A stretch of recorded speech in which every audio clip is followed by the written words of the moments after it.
চীন, রাশিয়া আর ভারত একই মঞ্চে। সম্প্রতি সাংহাই সহযোগিতা সংস্থার সম্মেলনে একত্রিত হলেন শি জিনপিং, ভ্লাদিমির পুতিন ও নরেন্দ্র মোদী। এই তিন মোড়ল সহ এসসিও সম্মেলনে জমায়েত হয়েছেন বিশ্বের মোট ২০ নেতা। তাদের এই উপস্থিতি জন্ম দিয়েছে নতুন ভূ রাজনৈতিক বিতর্কের।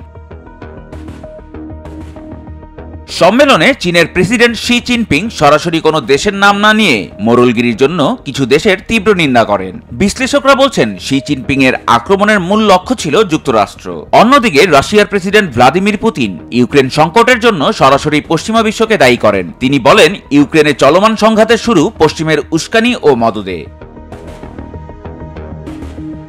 এই তিন নেতার বক্তব্যে স্পষ্ট, তারা পশ্চিমা দেশগুলোর তৈরি করা বর্তমান বৈশ্বিক ব্যবস্থার বিকল্প চাইছে। এসসিওকে তাই পশ্চিমা জোটের পাল্টা শক্তি হিসেবে দেখা হচ্ছে। এই জোটের সদস্য সংখ্যা এখন 10। এই তিন পরাশক্তির জোটবদ্ধতা কি তাহলে বিশ্ব রাজনীতিতে এক নতুন মেরুকরণের সূচনা করছে? পশ্চিমা প্রভাবমুক্ত এক নতুন বিশ্ব ব্যবস্থা গড়ার এই প্রচেষ্টা কি সফল হবে, নাকি পরাশক্তিদের এই কৌশল কেবলই কথার কথা?